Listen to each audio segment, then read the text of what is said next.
I, George Natembeya,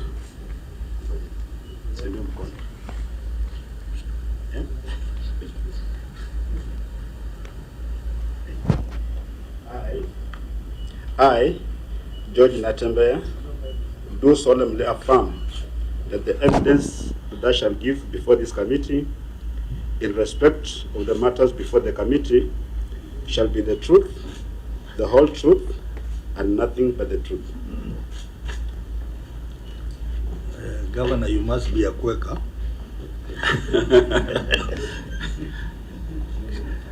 Last time we swore by the Bible, so unless you converted along the way.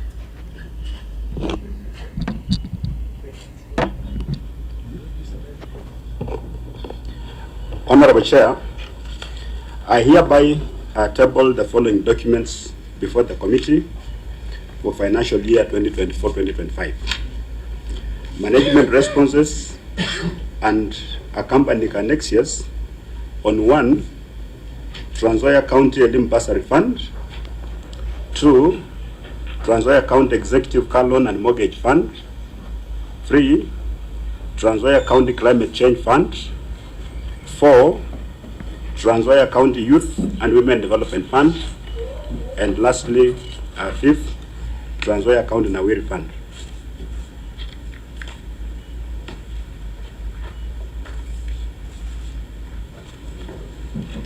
Very well. Auditor, what is your comments on the documents tabled before us? Thank you, Chair. I confirm that we received the documents in good time. We have been able to look at them and we are ready to proceed. Thank you, Chair. Very well. Our clerk? Chair, confirm Office of the Clerk received documents in time and we are ready on our side.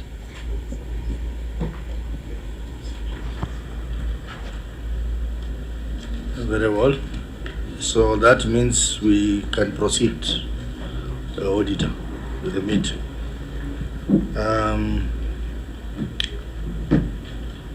We have...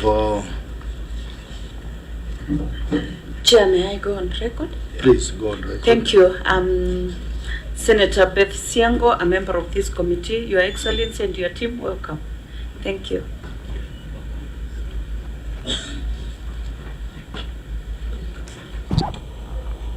So I will ask the auditor to make a brief presentation on the audit reports before us, giving us a status of each and possibly highlighting the issues in them.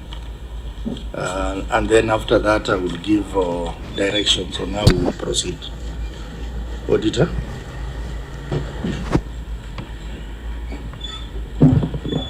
Thank you, Chair.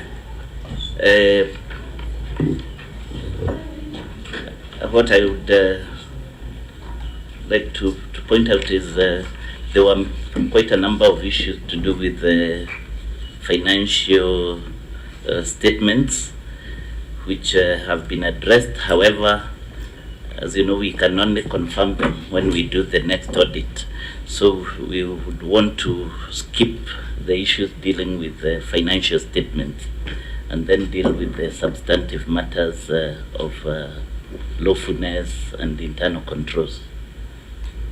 So if you allow, Chair, then I could go report by report. Yes. Just tell us whether it was qualified, unqualified, and if there are any issues which have not been addressed. Yeah, thank you, Chair. So the first report that I have is the one on Trans Nzoia County Executive Car Loan and Mortgage Scheme Fund, financial year 2024-2025. It had a qualified opinion with 8 issues. 6 of them have been addressed substantially, and we have 2 which are not addressed. Proceed to the next report. The next report is Trans Nzoia County Elimu Bursary Fund, financial year 2024-2025. It had unqualified opinion. It had 4 issues. 3 have been partially addressed, while 1 is not addressed. The next report is on Trans Nzoia County Climate Change Fund for year 2024-2025. Again, it had unqualified opinion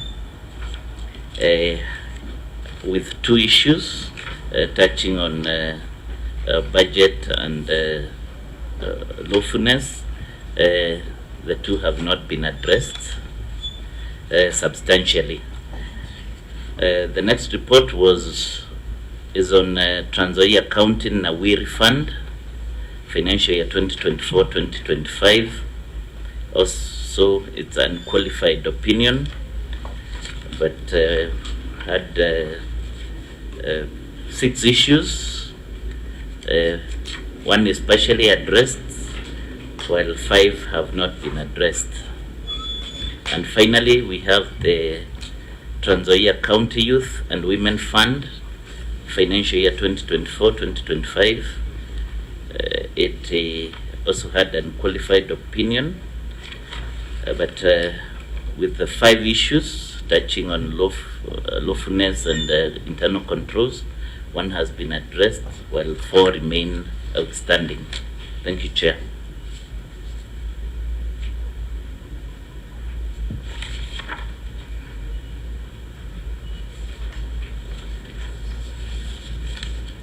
Very well.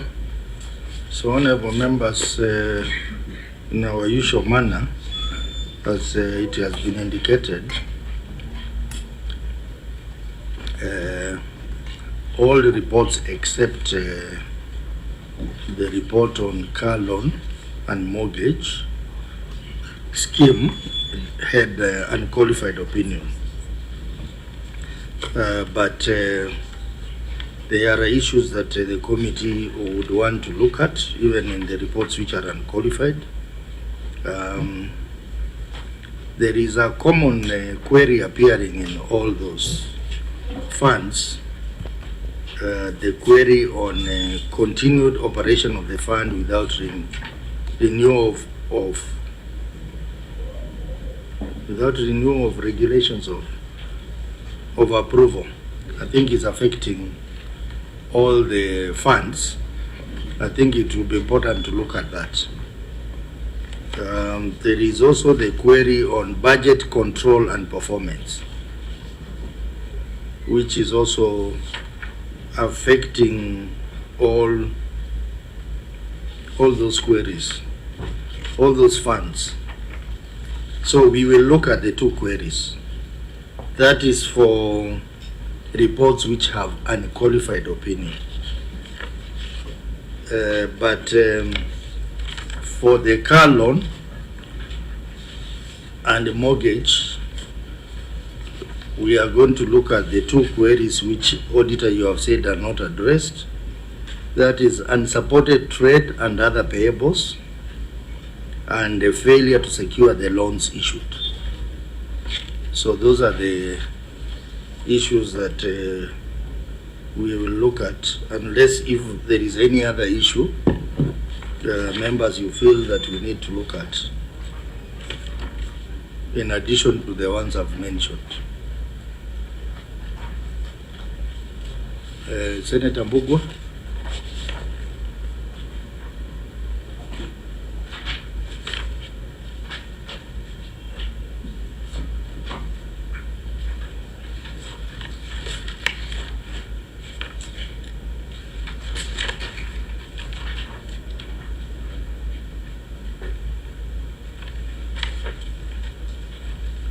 Senator Chesang, you have another issue that you would like addressed in addition to the ones I've mentioned. Chair, I maybe we should look at part of issues to do with FLOCA, and also the report on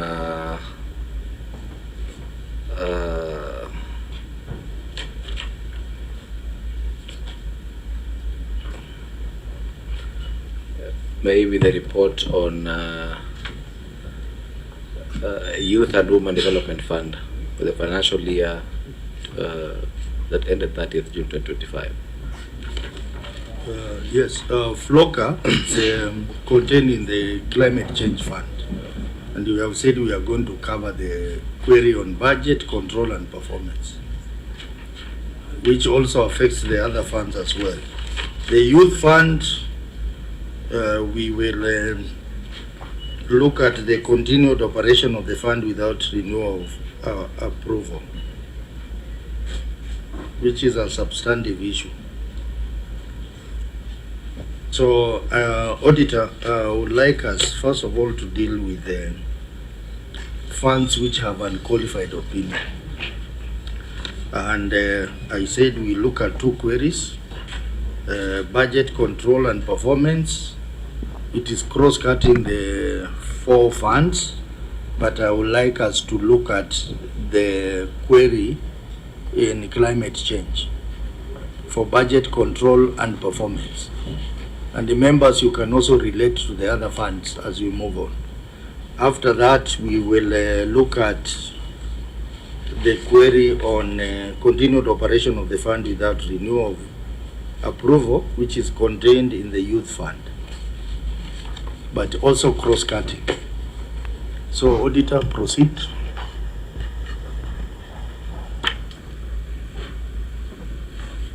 Yeah, thank you, Chair. So on the Climate Change Fund, Trans Nzoia County Climate Change Fund, the issue on budgetary control and performance. I'll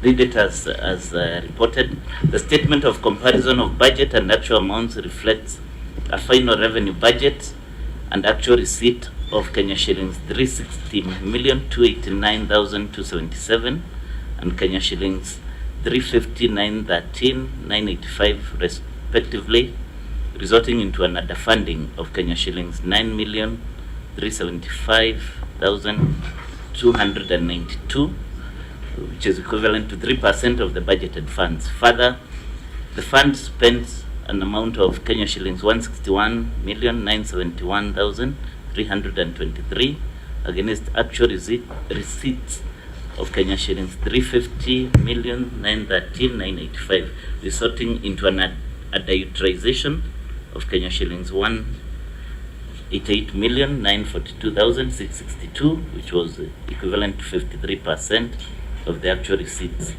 The underfunding and the underutilization affected the planned activities and may have impacted negatively on the service delivery to the public. My opinion is not modified in respect of this matter. Thank you, Chair. Governor, your response? Mr. Chairman, the management response is as follows. The underfunding of Kenya shillings 9,375,292 was occasioned by under collection of on-source revenue, that's OSR. The county projected revenue and actual revenue collected during the financial year 2024-2025 was Kenya shillings 680 million and Kenya shillings 543,894,664 respectively, resulting in a deficit of 136,105,337 as shown in Appendix 1A. The deficit negatively affected counterpart contribution to the fund, resulting to the underfunding of Kenya shillings 9,375,292. The underutilization of Kenya shillings 188,942,662 was occasioned by delay in the disbursement of 47 million shillings received on 24th June 2025. That's Appendix 1B, as well as ongoing projects amounting to Kenya shillings 141,666,671 as at 30th June 2025, as indicated at Appendix 1C. Most of these projects are now complete and operational. That's our response, Mr. Chairman. Okay, let's start with the auditor. Auditor, what is your comment on the response by management? Thank you, Chair. The first comment is about this, the form of funding. As we know, it's a donor-funded project with counterpart funding. And in this instance, the county did not put the required amount fully by some 9 million. So in terms of reputation and the operation with the donor funds, this could affect our relationships and future funding. Coming to the other issue of underutilization, we have actually gotten the status of the projects. We have not confirmed on the ground. However, we noticed that from Appendix 1C that a number of about 3 of them were cancelled. I think that is number 25, number 26, and number 27. That's about 18 million Kenya shillings. So yes, there's a concern about the funding, and also concern about the implementation. There's still, from the current status, there's still quite some money still in the account awaiting utilization. Thank you, Chair. Maybe you need to comment on the response that says the 9.3 million was as a result of under collection of one source revenue. Did you have an opportunity to look at the own source revenue report to confirm that? Yes, actually we had the opportunity to look at it. It has also been discussed by your sister committee, the PAC.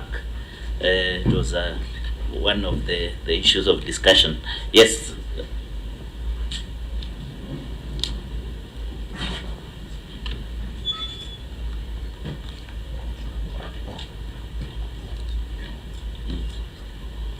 Sorry, I was consulting my vice chair. Yes, so in terms of opportunity, we noticed the opportunity to collect own source revenue is still very large. I think it's about, they're able to collect about, projected about 2 billion Kenya shillings. However, they are hardly scratching the surface, just collecting about a quarter of that amount. Thank you, Chair. Okay, I open the floor. Let's start with the members of the committee. Senator Kisang. Oh, Senator, sorry. You know, I confused Chesang and Kisang. Senator Mbogwa. Thank you, Chair. Chair, I was looking at a similar query on the RIM fund, because we are looking at them concurrently. And there is the funding of 20 million and the utilization of almost 62 million. So, Governor, this one is a bit worrying, because I'm sure maybe you had budgeted to sponsor school children, going children on this.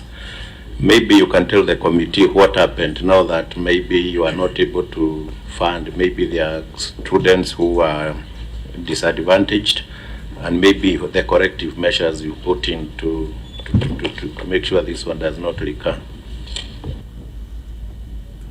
Governor, you can respond to that as other members are still preparing their questions.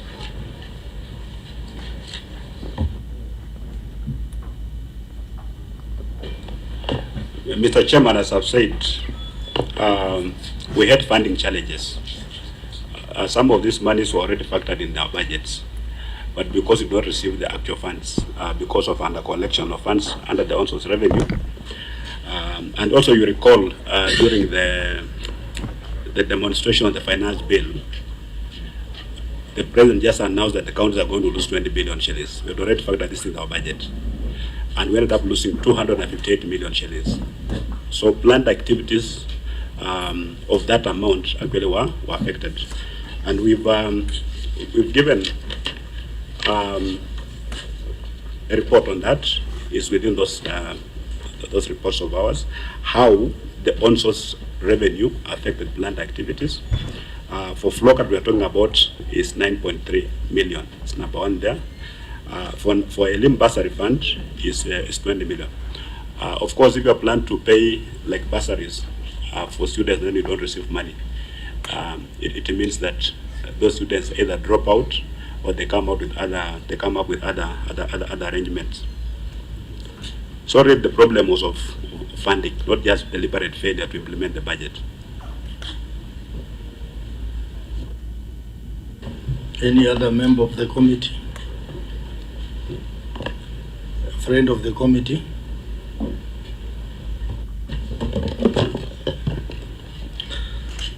Thank you, Chair.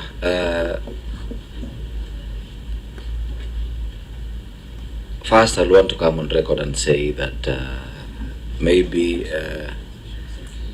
inform the county government that this committee has the powers to call the governor or any other governor at any point. Not necessarily the senator. Now me, anytime they come to the Senate, I'm the one who calls them. So, Chair, I would want you to substantiate that and maybe give information to the county government. Number two, the issue of local Chair, 53% of performance on the climate activities fully funded by development partners.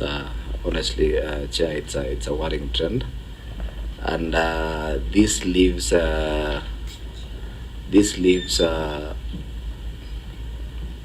like all the funds released under FLOCA program is only utilized at 53%, and leaving around 161 million lying at the Cpic account.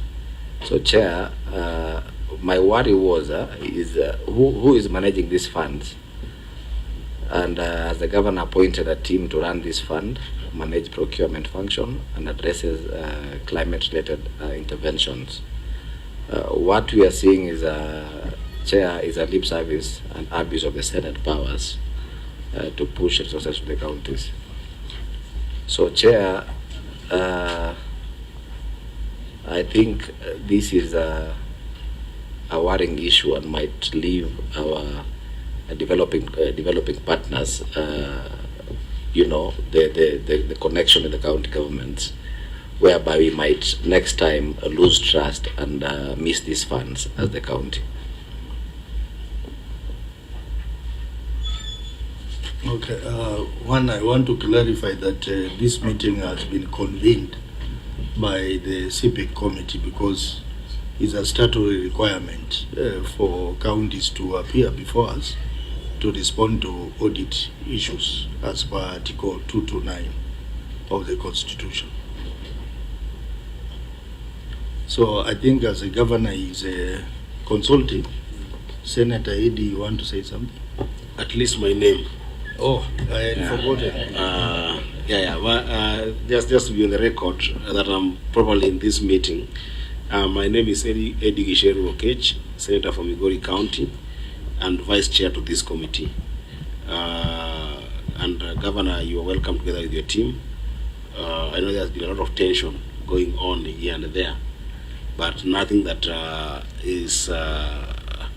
would trivialize the meeting of these committees. And indeed, as the chair said, we convene here under Article 125 of the Constitution that allows us to be able to call any person, not only governors, but any person in the Republic or without the Republic, to give any information, documentation, or otherwise evidence to this committee as a committee of parliament. So it is in order to actually stress that. Thank you, Chair. Very well. Governor, you can respond to Senator Chesang. Chair, of course, it's important for you to make that clarification because we receive official communication through the office of the clerk inviting us to appear before this committee and others. But of course, there are some senators out there who go to Laris and say, if someone, the governor, is going to appear before me, it becomes personal. You know, that's where the problem is. And it's good that you clarified that. Number two, if you look at how we've been running FLOCA, Trans Nzoia has consistently been ranked number 1 countrywide in terms of performance, because we assessed and all counties undertaking these activities are ranked. We have consistently performed well. There's no money that's lying there idle. You know, when the money comes late with the financial year, you will delay because now the budget has lapsed. You have to have another budget in place for you to implement. And when that money came, it went to the SPA, and we were able to spend. As the auditors correctly pointed out, there were just about 3 projects that were cancelled because they were tendered, awarded, but the contractors did not take up the projects. You know, they just really delayed. Some of them gave them the impression that we were actually on site, so we couldn't even cancel within the 30 days because there was some indicator on site. But eventually, they were not able to undertake the project, and we cancelled them. The process of retendering is underway because the money is there, about 18 million, and I'm sure in the fullness of time that money is going to be utilized for the intended purpose.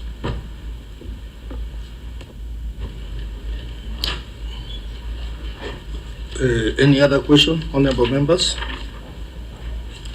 Maybe Governor, I can generally say that Go through.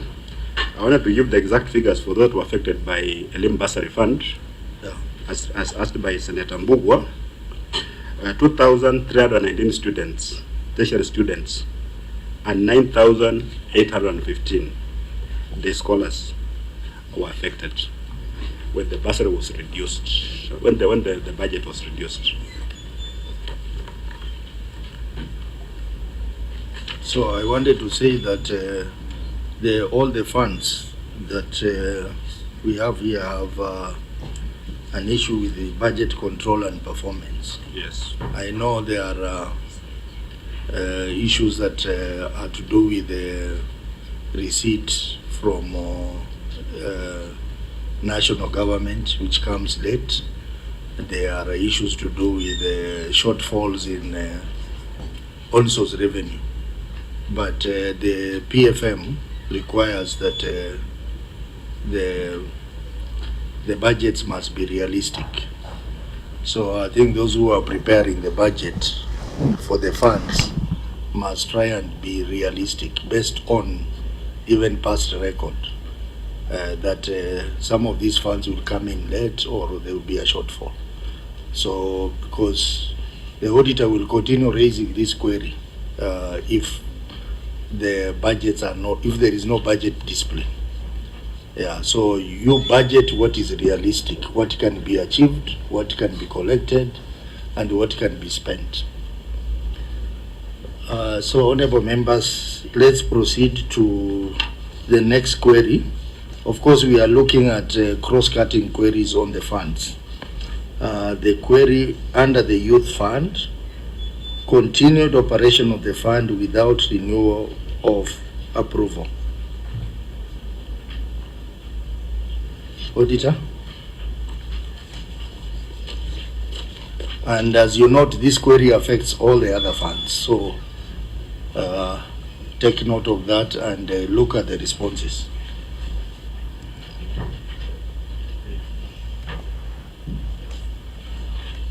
That's under the Youth and Women Fund.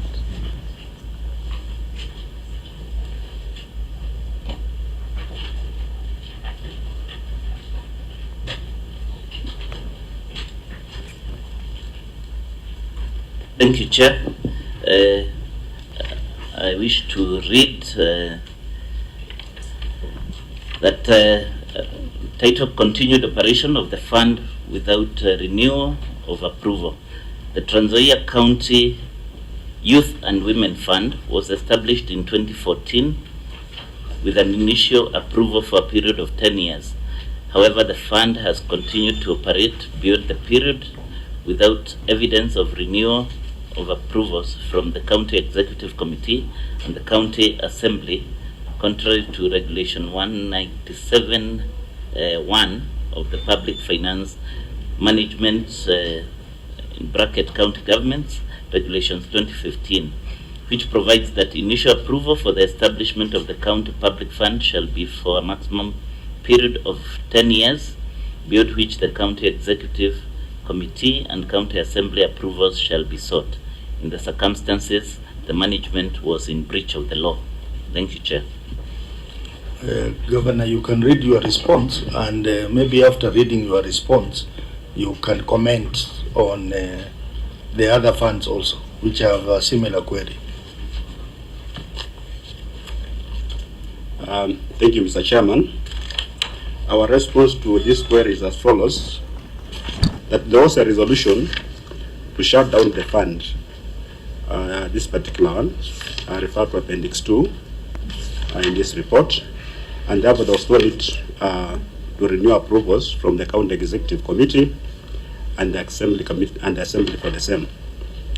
We have plans are underway to establish the Social Empowerment Fund to take care of the vulnerable citizens in the county through strategic grants by the end of the financial year 2025-2026. The bill has been submitted to the County Assembly for approval. Mr. Chairman, for this particular fund, we don't intend to continue with it. Of course, it was established in 2014, 2015. Its 10-year lifespan has lapsed. For the other funds, necessary measures have been taken. The executive has given, the County Executive Committee has sat, discussed and approved, and the matter is now with the County Assembly of Trans Nzoia to do the needful to give another lifespan of 10 years for the other funds. Auditor, your comments on the response? Thank you, Chair. My comment on the response is that as it comes to closure,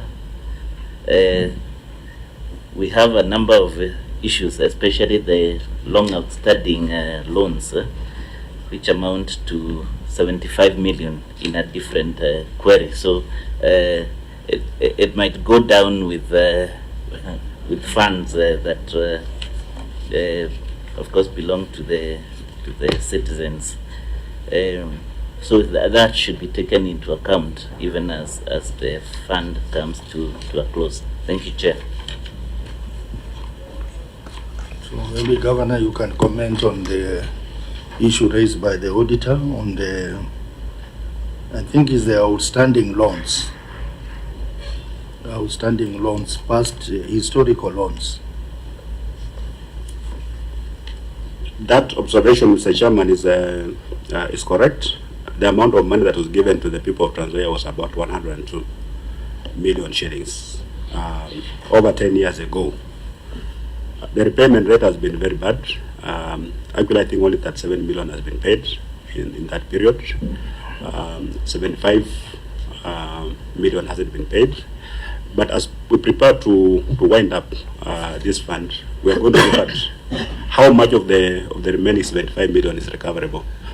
But from our own initial assessment, most of that money cannot be recovered because the money was not, it didn't have collateral. The money was being lent out like the way Shylocks do. You give 10 million and the guarantor is saying they're going to provide sofa sets, a radio, and that kind of thing. So even if you took the collateral, we're going to sell a Sanyo radio that that was given as collateral to not be there. So we may recover part of that money with the effort we want to put in place, but most of that money actually is going to be lost. Members of the committee, Senator Mbugu. Governor, I'm looking at the response on the education fund on the related issue, and you have indicated that you are in the process of repealing the act so that you can continue with the functions which are devolved. You've also attached the intergovernmental agreement which was valid for 1 year. So are you confirming to this committee that you are doing away with the bursary fund completely from maybe in the preceding year? Mr. Chairman, there has been a concern out there that counties are focusing so much on functions which are not devolved and neglecting devolved functions. You know that we are putting very little money in ECDs and vocational training centers, which are devolved functions, and spending a lot of money on bursaries for secondary and tertiary institutions. And the national government has made it very difficult, even for county governments to give out bursaries. They're creating the impression that they've got sufficient money to provide bursaries at the national government. So as a county, we've made a deliberate effort to move away from bursaries. This IPA that we signed the other day is just to cut for this current calendar year. But going forward, we are going to focus our resources on ECDs and vocational training centers. Actually, as a county, maybe from the next financial year, we'll be rendering free education for VTCs. Because even currently we are paying almost 18,000 out of the 20,000 shilling fees per student per year. So we want to focus strictly on the devolved functions and leave the others, basic education and tertiary, to the national government as it were. Senator Tobiko. Chair, that is very impressive. I mean, it's the first time we are hearing a county that's saying they are going to concentrate on their core mandate, on the devolved functions, and it's very pleasing to hear, particularly that they are going to offer free education in the TVETs and the vocational institutions. I think that's commendable, Chair. Senator Chesang.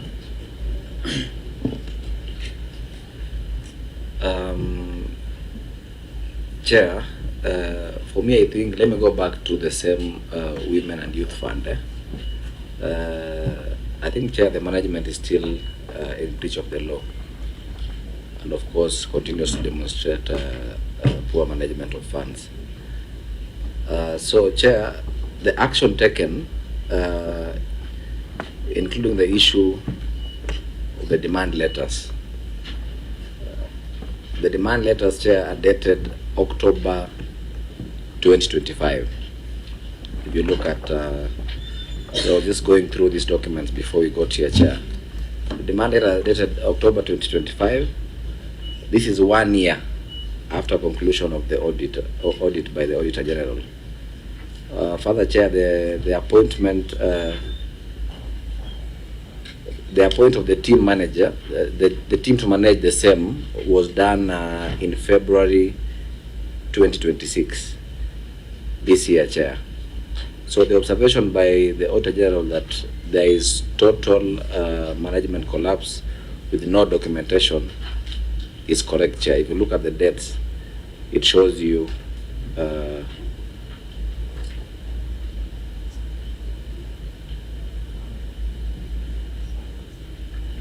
these are demand letters sent 1 year after. So, Chair, this shows clearly that this is not about recovery of these outstanding loans. It is totally about poor management, Chair, and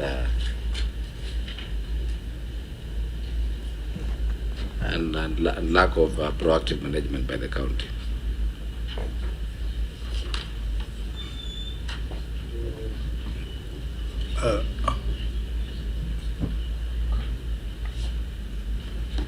Mr. Chairman, Yeah. the decision to wind up the fund was made in 2023. All these other efforts, demand letters, you have to demonstrate efforts to recover that money. That's why I'm saying, from the short experience we had, when the people have given demand notices, recoverability of this money is very difficult. Now, this money was issued in 2014, 2015, up to 2016, around there. I was not the governor at that time. And since I came into office, we've not allocated even a single cent to this fund. So talking about an old fund that was completely mismanaged even before I came into the office. Money was given politically. Why are you going to get these people to ask for money? That's what I'm saying. Recoverability is going to be a very, very, very serious challenge. And I'm sure even those people who want to be governors in Trans Nzoia, they're waiting for me to start harassing this. Then they'll be telling me, the other governor gave you the money and this one is taking money from you. So this one, to be honest, this money will not be recovered. I don't want to come here and give false hope to the Senate. Taxpayers stand to lose the 75 million shillings because of the way their loans were structured. So maybe, Governor, I think just riding on Senator Kisang's question, we know the challenges we have with this. Chesang, sorry. You know I'm a lawyer. K and the CH to us is all the same. Yes. So I was saying, from our experience as a committee, these empowerment funds are misused in the sense that recoverability is a big problem. These women funds, youth fund, Sijui enterprise fund, their recoverability is a problem. You have proposed to replace this fund with a social empowerment fund. Yes. So how is this going to run differently from this one? This one will just be a grant. If it goes through the county assembly, it will be a grant. We assess your need, the women group, we give you the money and that is it. We don't recover it. Okay. Just be a grant.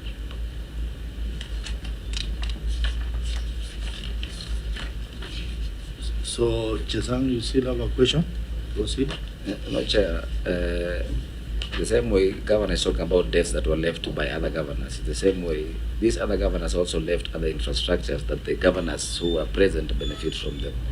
There's no way we can run away from the debts that were created. You know, and even these other funds that are being given now, for example, the Nawiri Fund, of course, they are not grants, Governor. Right? Maybe you'll advise me. These are monies that are supposed to be repaid. I think so. Yeah, Mr. Chairman, you know we are talking about different things. You've talked about the social empowerment program that we are proposing. The matter is still at the cabinet level, county executive committee level. We're going to put the required legal regime through the county assembly if it passes to give grants.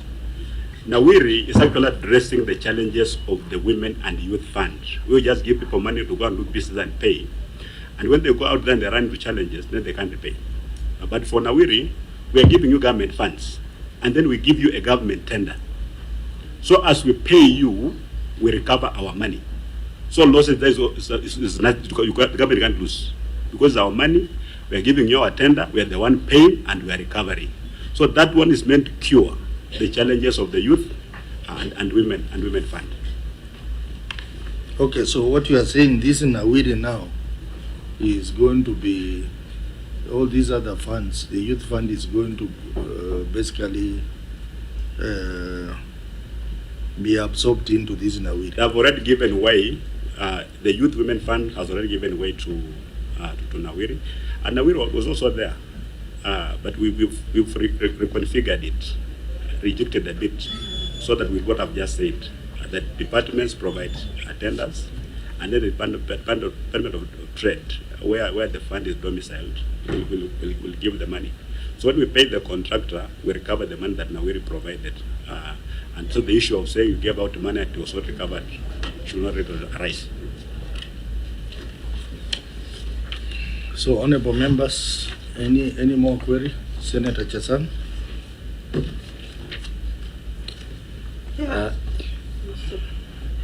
Let's have him first. No, Chair. Having look at these documents that are presented here, Chair. Chair. To be honest, Chair, we are not even sure of the authenticity of these documents because, Chair, if you look at page 18. Of which document? The same document, Chair, the youth, whatever. I'm still there. Where is it?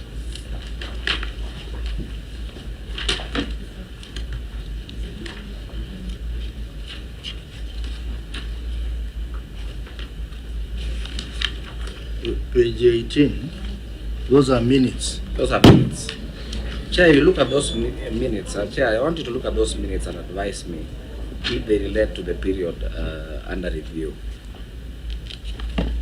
And most importantly, Chair, look at if those minutes are genuine, if I may ask.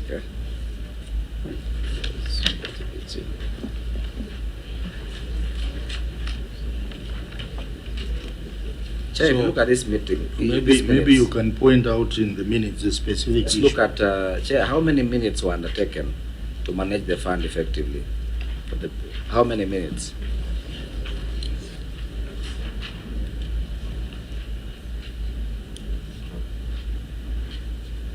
And also, Minutes ngapi?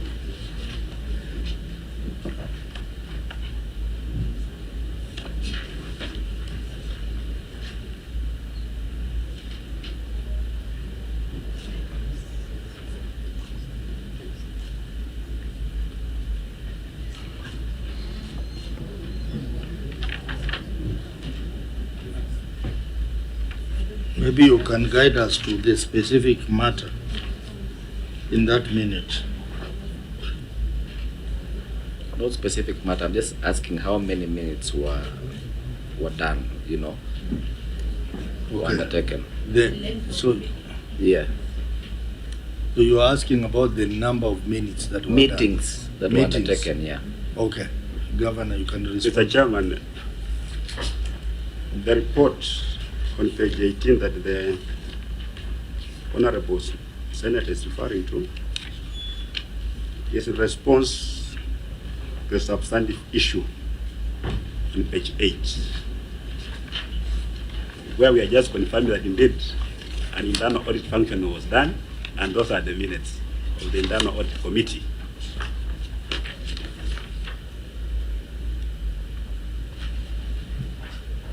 So you can start with the query and then go to the appendix.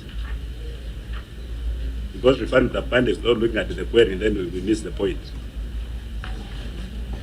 Also, this was in response to the query lack of an internal audit function. Yes. Maybe I would want the auditor to comment on that. Thank you, Chair. Indeed, this extract, as you can see, is a response to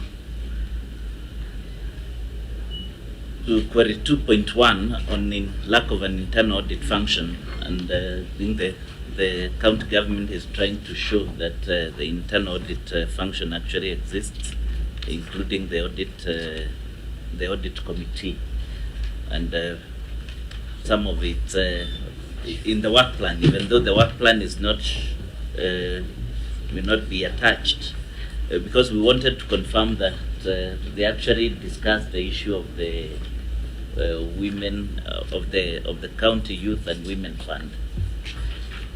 However, there is some evidence that the internal audit committee actually met.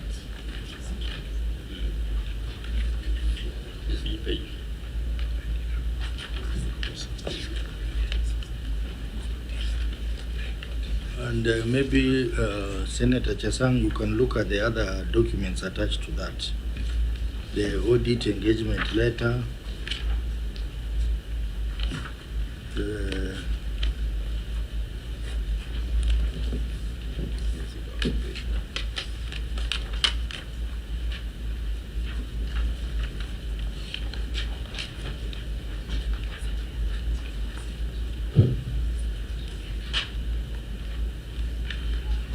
so maybe as Senator Chesang is still looking, can we have Tobiko?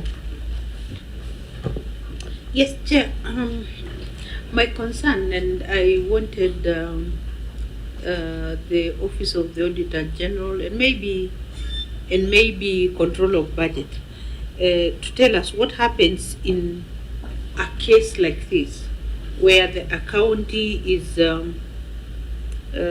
bringing to close a fund, but there are public monies that are still out there, in this case like the 75 million. So how do they bring it to a good closure without necessarily now always having pending audit issues about this fund? Now that the fund is coming to a close, but there are monies that are out there, what is the right way to have a good closure? Constance? Thank you, Chair, for the opportunity. I would wish to point out that the way the creation of county public funds is in the PFM section 116. The winding of the same is also in PFM. I just need to check on the specific section of the PFM that stipulates how a fund that has been operating needs to be wound up. But actually this is provided for in the PFM Act. Yeah. The legal officer is here, she can assist us on the winding up of a fund under PFM. Thank you, Chair. Just a minute, let me confirm the exact section.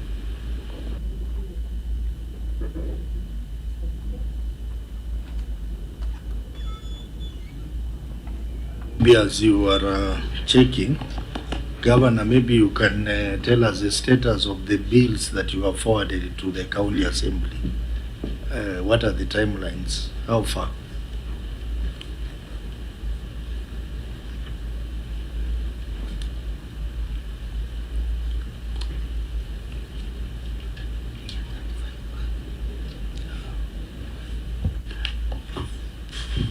Mr. Chairman, the two funds, one that we're talking about, the Youth and Women Fund, as I said, we are winding it up, together with the bursary fund.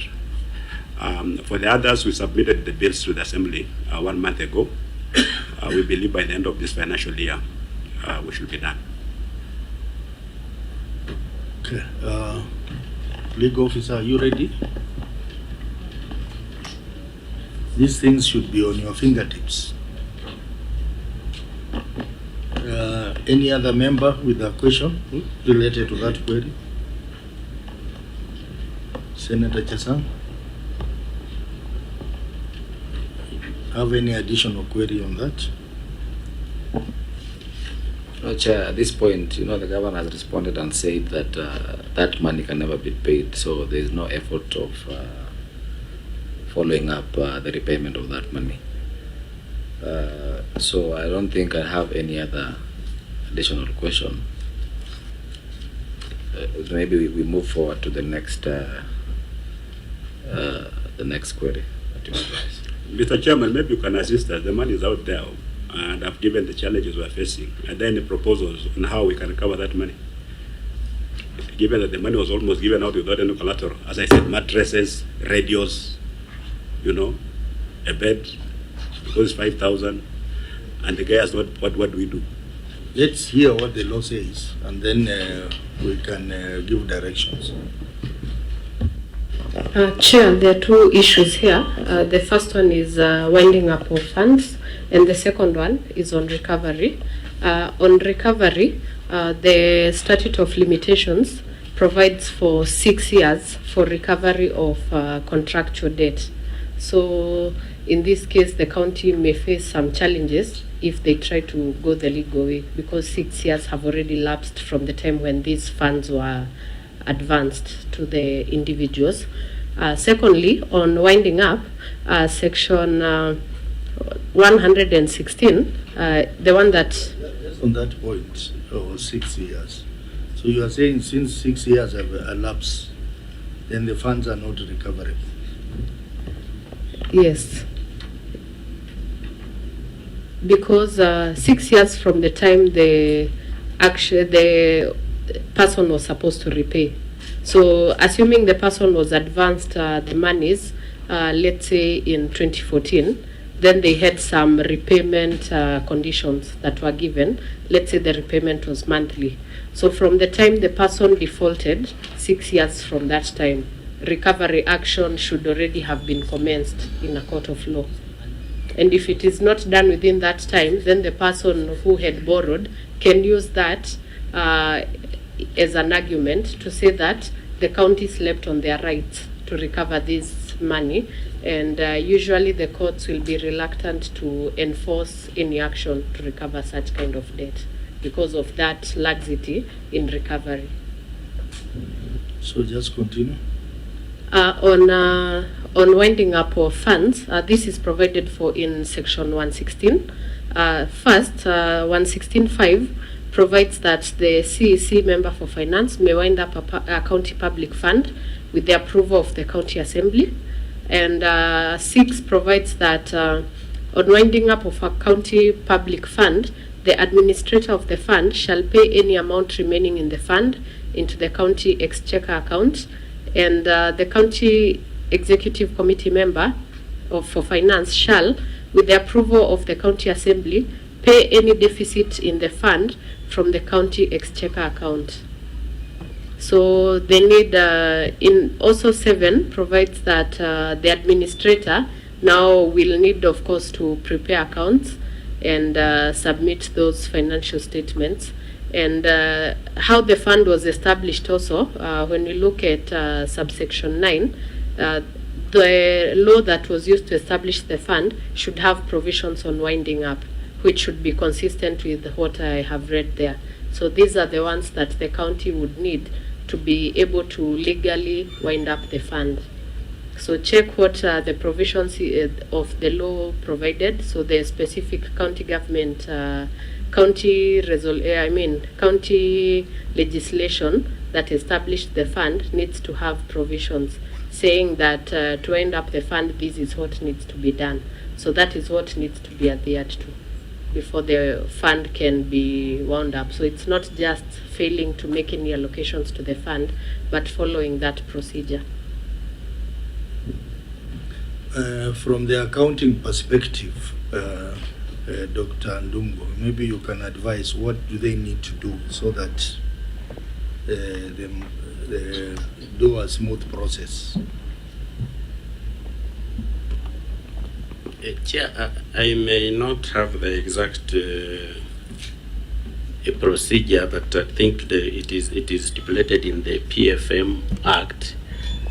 But what I wanted to comment, Chair, especially I wanted to comment on this new fund, which is being established, and we have heard that it will be like a grant to the public. Maybe, I don't know whether the county has put into account the PFM regulations on establishment of a fund, that it should be self-sustaining and it should not rely purely on the annual disbursement from the county. Thank you, Chair.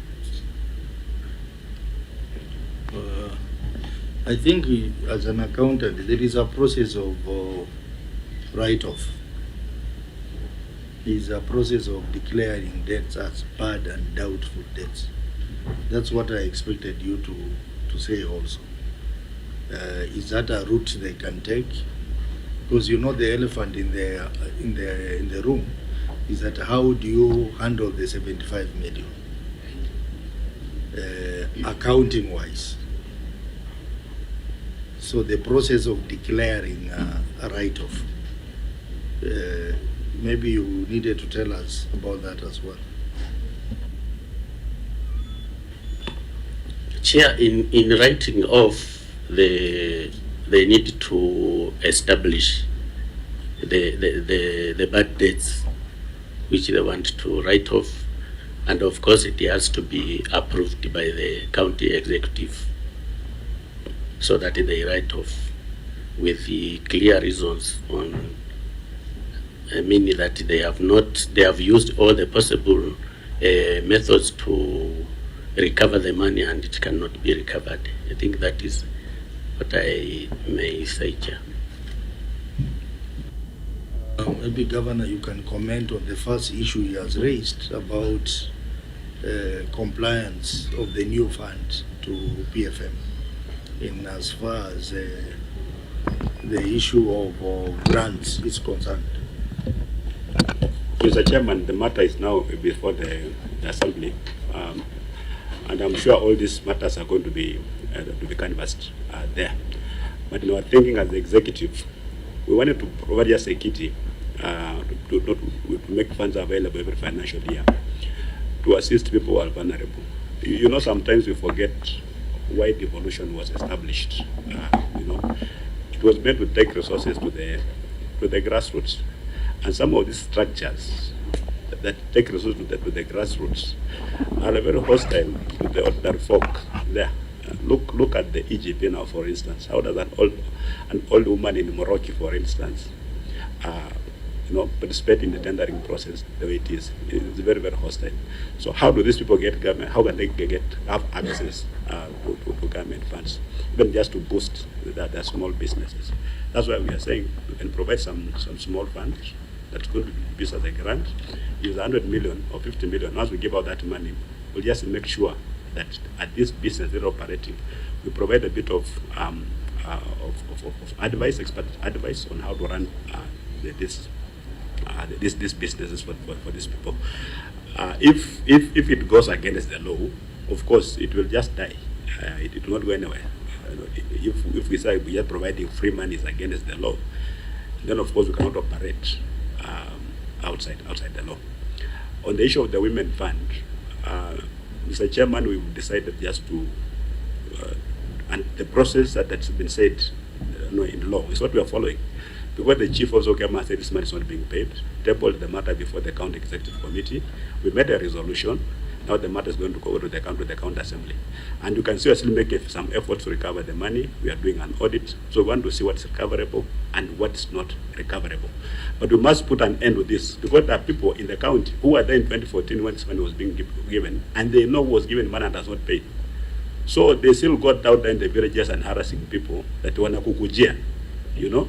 But if you give me 1,000, I can go and sort out this thing. So we want just to close this, and kila mtu ajue kwamba hii mambo tumefunga na, you know, so that this illegal, you know, levy of illegal fees out there does not continue.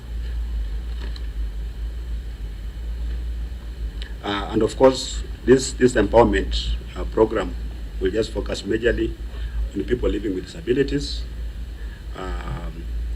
the elderly, and orphans. You know, people, the poor of the poor. People should feel that there's a county government out here and that somebody cares.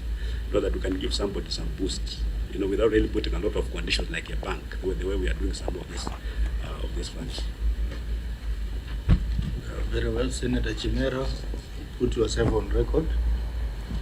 Thank you, Chair. Senator Chimera, member of this committee. So, honorable members, we can. I think, Governor, I think you need to sit down with your team to see how to deal with that aspect of how you are going to deal with the 75 million. Yeah. Procedurally within the law, as has been read out by our legal officer, and also accounting wise, if there will be a process of write-off, then it has to be done within the law. So, honorable members, you realize the other reports had unqualified opinion, but we have one report which has an qualified opinion, that is car loan and mortgage, and we had two issues there. So the issue of unsupported trade and other payable, auditor, you can process that. Yes, thank you, Chair. The report on Trans Nzoia County Executive Car Loan and Mortgage Scheme Fund for the year ended 30th June 2025, which had a qualified opinion. So issue number 3 under qualifications was the statement of financial position reflects trade and other payables balance of Kenya shillings 55 million as disclosed in note 12 to the financial statements. The balance is in respect of a loan from a local bank taken on 27th March 2023. Excuse me, which page? Which page?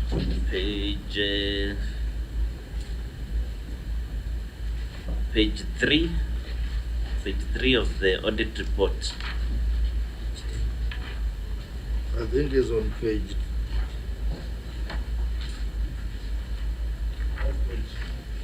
Page 10 of our report. Of the response. Yes. Okay. Okay, it's on page 10 of the response.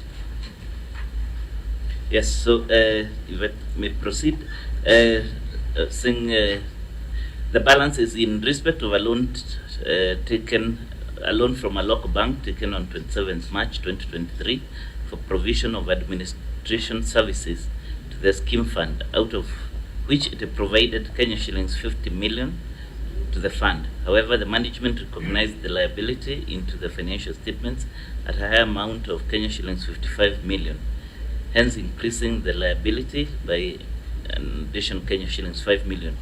No explanation or supporting documents was given for the additional increase in liability. In the circumstances, the accuracy and completeness of trade and other payables from exchange transactions of Kenya shillings 55 million could not be confirmed. Thank you, Chair. Governor, your response? Mr. Chairman, our management response is that the Kenya shillings 5 million was a liability brought forward from the previous audit certificate in relation to an approved loan application form that remained unprocessed and serviced. And that form is at Appendix 3 on page 11, relating to an officer called Kirato Wanjala Wanyonyi. Auditor, your comments on the response? Thank you, Chair. The response is that, of course, we would have wanted to know the current status, given that this has been outstanding for quite some time. But if it is not going to be processed further, then the right thing to do is to reverse that liability. Thank you, Chair.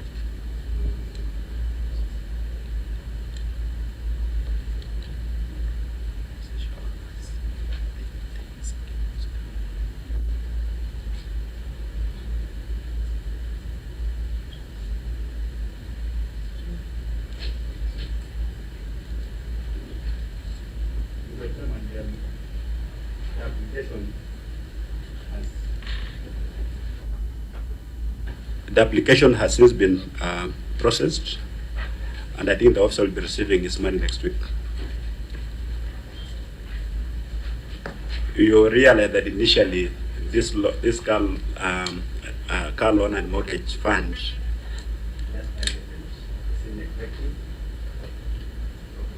You seem to be having, maybe switch it on and off and on. Yeah. The car loan and mortgage scheme fund targeted majorly CECs, that's members of the County Executive Committee and Chief Officers.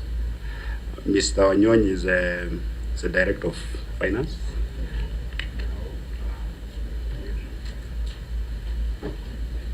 You can change the Sergeant at arm, you can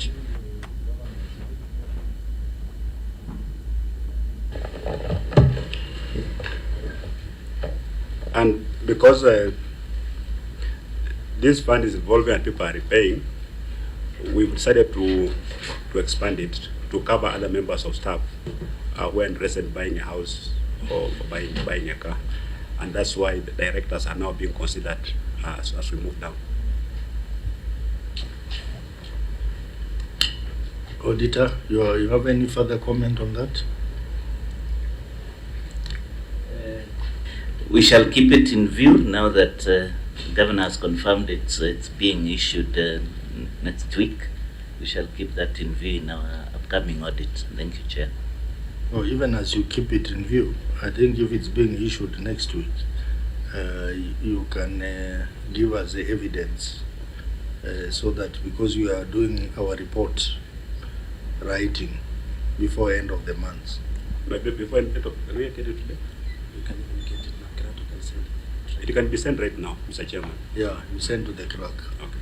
No, send to the auditor for verification, and then auditor send it to the committee, please. Any issue on that, honorable members? Senator Bugwa. Yes, Chair. Governor, the auditor is telling us that this fund is managed by two different banks. That is SBM and Equity Bank. So, and then they're saying there is no uniform treatment to the applicants. Maybe you can make it clear, maybe how that is being done. Like now, this 5 million, will it be from Equity Bank or SBM Bank? That clarity is needed.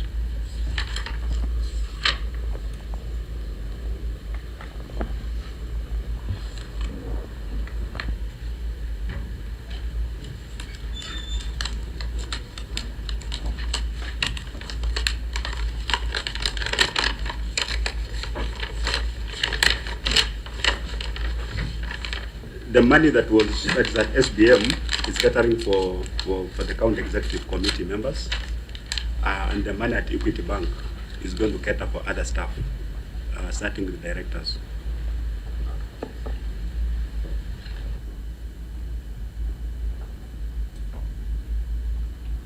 Any other query on the same?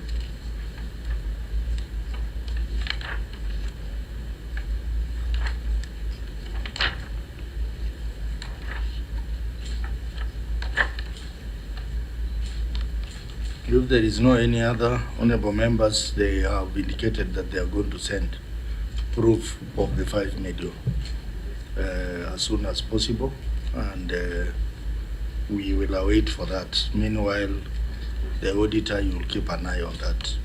So we can proceed to the last query, which is failure to secure the loans.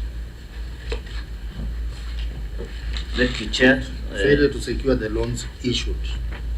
Yeah, there is a report on lawfulness and effectiveness in use of public resources relating to the same scheme.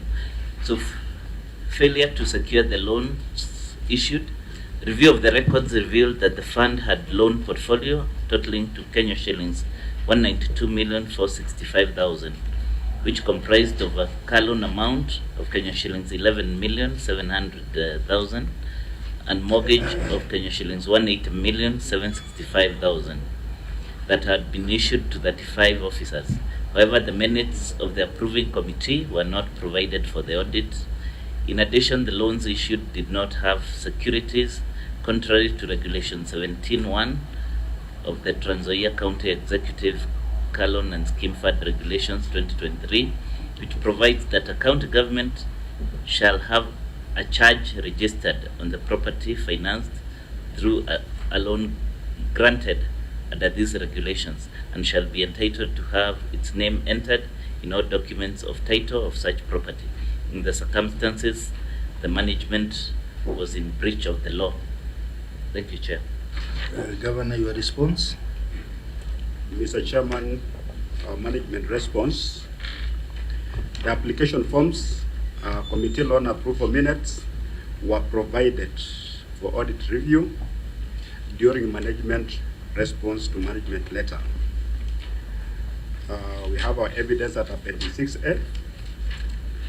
Then the management institute measures to secure logbooks and title deeds. You can find that at Appendix 6B, where we have put copies of ownership documents. The process of charging these documents is underway.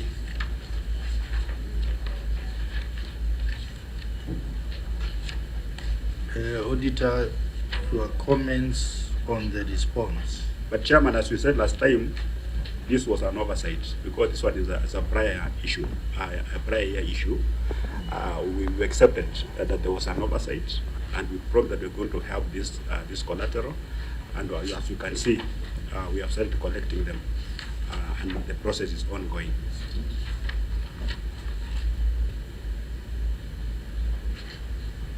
When were these loans issued?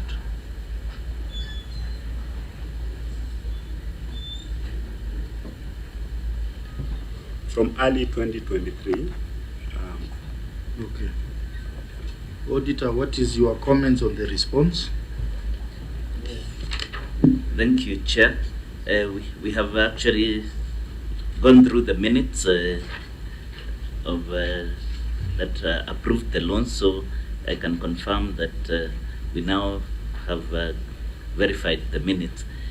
However, the issue of charging, as the governor has explained, is not complete until the property or the title deed or the logbook appears in the two names of the officer and the county government. So there's still work to be done so that we can secure this 192 million that is outstanding in mortgages and car loans. Thank you, Chair.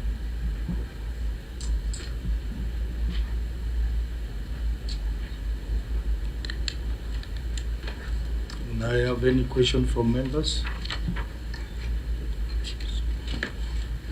Yes, Chair. You know, Governor, it appears you have these documents with you from the Ronis. So the issue is just charging, and they appear to be, maybe it's not moving fast enough.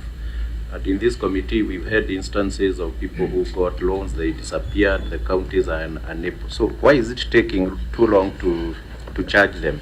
And maybe you should be telling us, out of these 35, how many have the process have been completed, so that we can be sure that something is happening. Thank you, Honorable Member. The Governor has delegated me to respond to that question. One of the issues that has led us have experienced delays in charging the documents is that they were to be acquired first.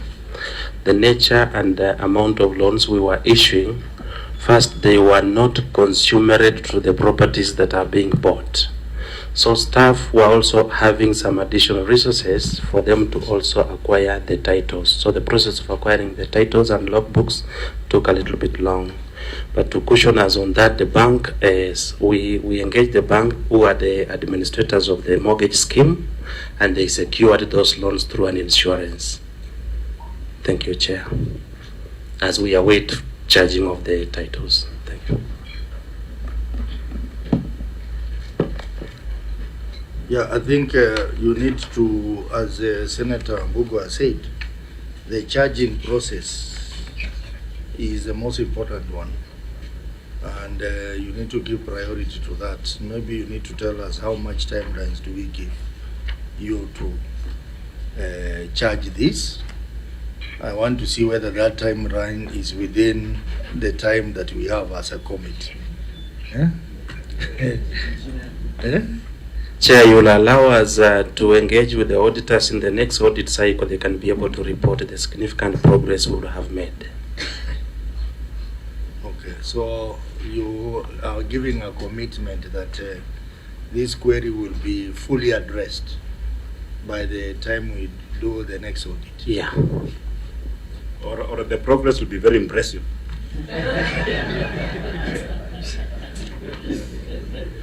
Okay. You know, the other day I saw that someone had given you a clean bill of health. Yeah. So, any other issue on the same, honorable members? Chimera, you are unusually quiet. Chair, I'm seeing you're inciting me to ask a question. I will ask one. If I heard the auditor right, you said either you've just freshly been interacting with these approval minutes. They were not availed to you at the time of the audit cycle. Perhaps, Governor, can we get an understanding why these minutes were not availed then, but all of a sudden when you appear before this committee, they are available? Are they proper minutes, or they are manufactured for the benefit of this session, Governor? Mr. Chairman, if you look at page 3, you'll see our responses, including on car loan and mortgage scheme fund. We provided all that information on 8th of December.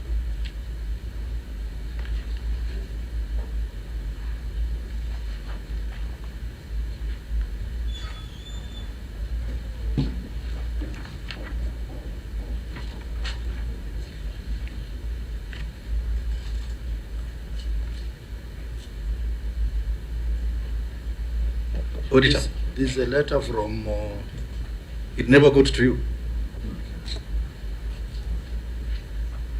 Chair, by 8th of December, I think the audit reports were being sealed in the Auditor's General's office. They could have been late, but yes, I think that's something for future to make sure while we are still in the field, the documents are availed. Yeah, 8th December was quite late. So, Governor, you are still not off the hook. The auditor is saying you did not submit documents in good time. Let's first agree from there. True or false, Governor? It's a straightforward question. Mr. Chairman, it was in time, but was the end of the time. But we did. But you heard the auditor saying, Governor. You know, it's very quiet for obvious reasons. But now, because the report was not yet out, so already. Okay. Fair enough, Chair. But you see the point here, I think you are trying to bring up, is that the officers who are involved in the audit process, please ensure you provide all the documents that are required within the audit period. Because, you know, it is disturbing that queries are raised, but they should ideally have been sorted out at the exit meeting. They should not even arise as a query. But now documents now surface when counties appear before the Senate. That is something we are trying to ensure that it doesn't happen again. So that documents are provided within the audit period. I agree that the Auditor General, this particular financial year, they were really struggling to comply with Article 229. And maybe within that struggle, they may not have given sufficient time to this. But then moving forward, I think documents must be provided within the audit cycle. So, honorable members, actually this brings us to the end of the examination of this report. I think they have done fairly well, because out of the 5 reports, 4 had unqualified opinion, with maybe minor issues here. Only the car loan is the one that had a qualified opinion. So that's commendable. So, honorable members, I think we'll wind up. I wish the Senator was here to give final comments. I can allow a few members to make final comments before I allow the Governor to make his. Can we have a final comment, especially those who are in the joint PG today? Let's start with the Senator Chimera. You know, Chair. That's a light note. I'm sure, since when did you cease being a member of the ODM team? You should have seen you at the PG. But you have your own good reasons as to why you didn't attend that PG. So, I see a kuwepo na lake pia alipo. Otherwise, Governor, let me first appreciate and thank you for finding time to appear before this committee. We have seen the work you are doing at Trans Nzoia, and I would personally ask you to keep it up. We are fairly okay with what you're doing, just for a few issues here and there. But then again, when you come to this committee, take it as a learning process. We are always learning, and we are here to, exchange ideas so that we can better service delivery to our people in Trans Nzoia. And I personally am invested from there, so I must make sure my people in Trans Nzoia also get proper services. Otherwise, karibu sana, and thank you for coming today.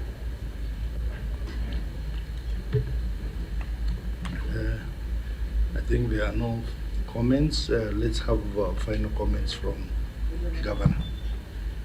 Mr. Chairman, honorable members, I also want to, on behalf of my team, to thank you for according us the opportunity to appear before you, basically to account for public resources that have been put at our disposal. Mr. Chairman, when we come here, and maybe the senator for Transvaal should have been here, it's on an invitation. You know, we are not summoned. We are invited to come here and engage because professionals have looked at our books and have made the report. When you go to Transvaal, an impression has been created that's only Natembeya what appears before the Senate. Actually, people are about to demonstrate why the Senate is calling Natembeya all the time. Because people out there have gone there and have given this kind of information. I don't think it's fair, because we do not come here as suspects, but not an impression has been created that we are coming here because we've stolen public funds. We're basically thieves.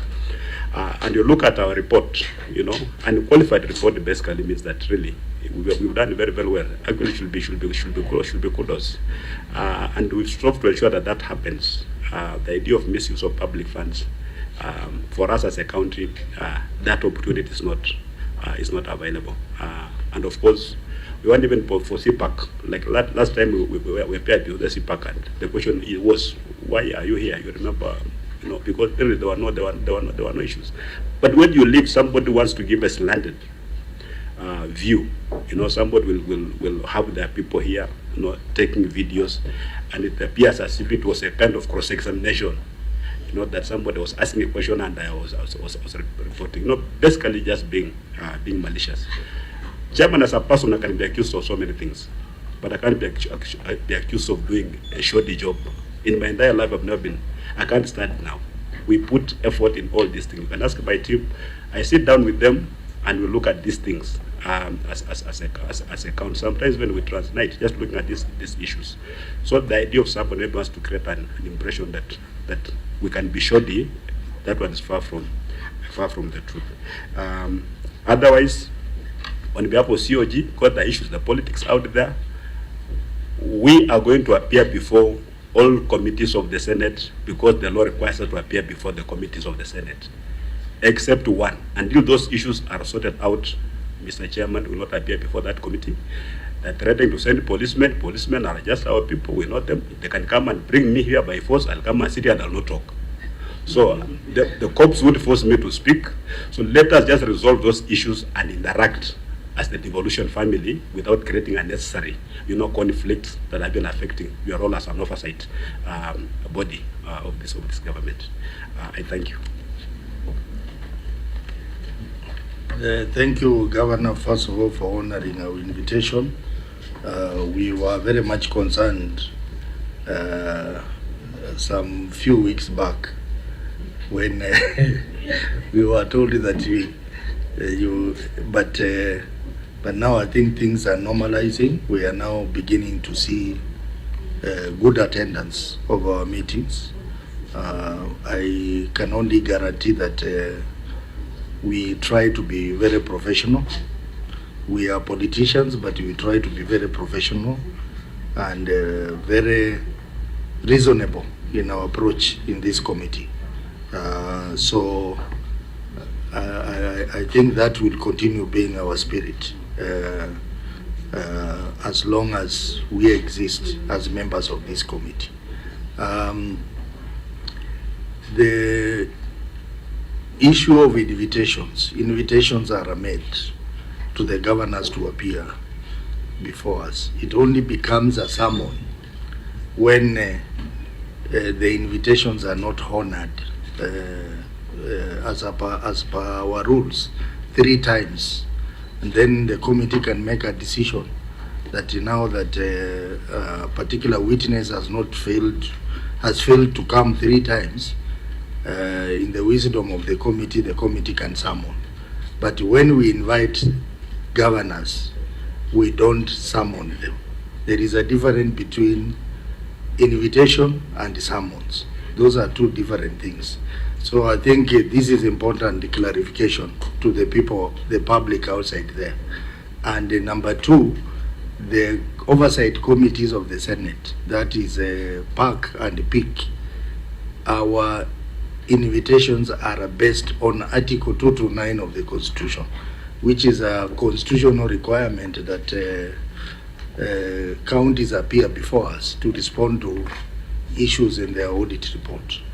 So it is a legal issue, it's a constitutional issue, and is not triggered by any other person outside the committee. It is triggered by the committee and the Senate. So that clarification is very important. Otherwise, I want to encourage the governors to come even before the PAC committee. The way you are appearing before us, you also appear before the PAC, so that you know, accountability is very important. But the issues that you have raised as a COG, I know they are being handled by the leadership of the House. I don't want to get into them. The leadership of the House will amicably address those issues. I want to thank you very much and wish you a safe journey home, home in Kitale. So we adjourn until tomorrow.